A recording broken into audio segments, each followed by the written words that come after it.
Hello, my dear friends. You are welcome in the channel of Civil Engineering and Non-Technical Classes. We are back with another interesting video and topic. So let us start the topic. IS Code 1200 Part 1, Method of Measurement of Building and Civil Engineering Work. This code deals with the measurement of earthwork and various type of excavation. ये जो code है ये measurement of earthwork मतलब मिट्टी की cutting, filling यानी कि मिट्टी की खुदाई, भराई को लेकर ये डील करता है. So let's start. Measurement. Each dimension shall be measured nearest to 0.01 metre. इसका कहने का मतलब है अगर आप कोई भी किसी की मेजरमेंट ले रहे हैं, जैसे लेंथ ले रहे हैं या ब्रेथ ले रहे हैं, आपको नियरेस्ट 0.01 मीटर तक आपको मेजरमेंट लेनी है. Area shall be work out nearest to 0.01 metre square and cubical content shall be work out to the nearest 0.01 metre cube. या अगर आप जैसे लेंथ ब्रेथ डेप्थ नाप रहे हैं वो आपको कम से कम नियरेस्ट टू 0.01 मीटर क्यूब नापना है. Work to be measured separately. Work in और अंडर वाटर, वर्क इन और under fall situation, work in और under tidal condition, work in snow, work in और अंडर वाटर. यानी कि मतलब वर्क आप यानी कि मिट्टी का कहीं काम कर रहे हैं, पानी के अंदर कर रहे हैं या पानी के बाहर कर रहे हैं, उसके रेट अलग होंगे, उसकी पेमेंट अलग होगी. वर्क इन और अंडर फॉल सिचुएशन, अगर आप कहीं गंदी जगह या उसके अंदर या बाहर काम कर रहे हो उसका रेट अलग होगा. वर्क इन और अंडर टाइडल कंडीशन, अगर आप टाइडल कंडीशन के बाहर काम कर रहे हैं या अंदर काम कर रहे हैं उसका रेट अलग होगा. वर्क इन स्नो, कहीं आप काम पहाड़ पे जहाँ पे हिली एरिया है, स्नो है, उसका रेट अलग होगा. अब आईएस कोड में लिखा है classification of soil. IS code ने सॉइल को वेरियस टाइप में क्लासीफाई किया है, जैसे सॉफ्ट और लूज सॉइल, हार्ड और dense soil, mud, soft disintegrated rock और हार्ड रॉक.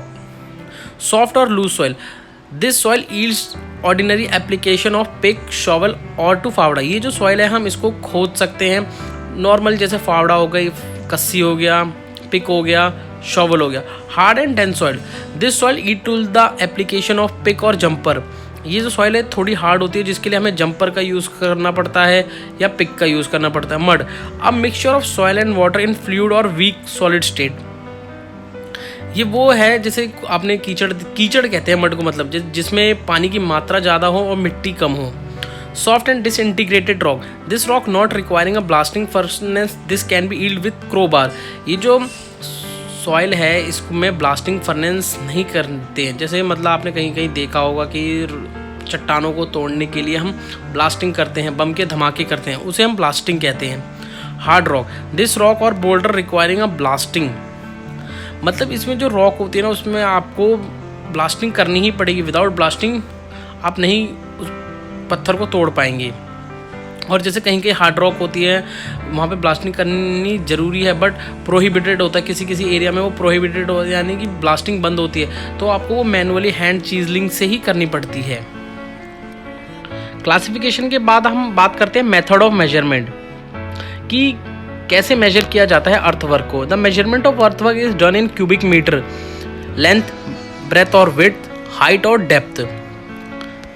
यानी कि मेजरमेंट आप अर्थवर्क का कर रहे हो उसके आपको लंबाई, चौड़ाई और गहराई लेनी पड़ेगी.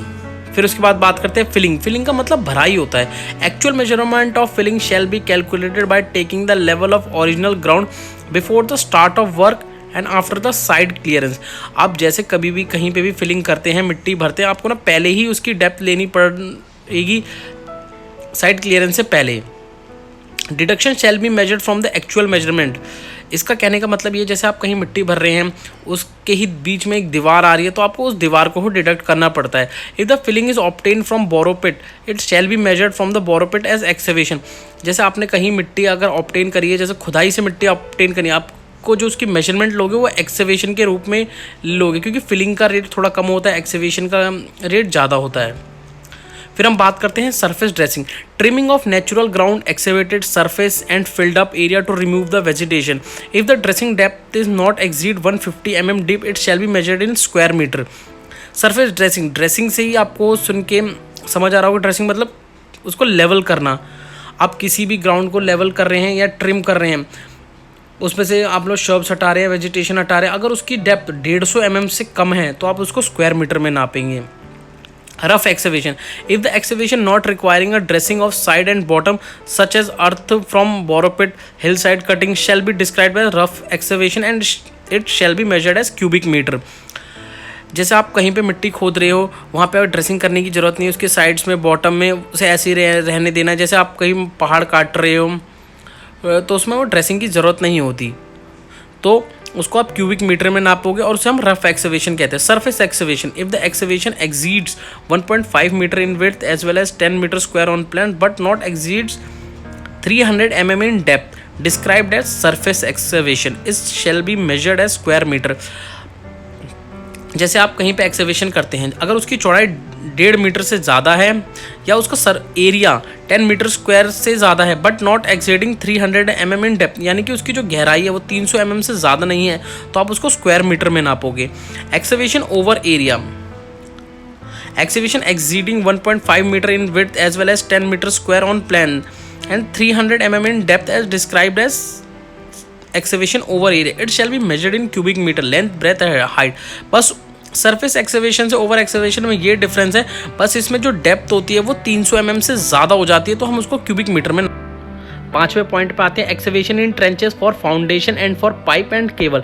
Excavation in trenches for foundation and for pipe cable etcetera not exceeding 1.5 metre in width and for the shaft well cassettes and not exceeding 10 metre square and the plan shall be measured in cubic metre.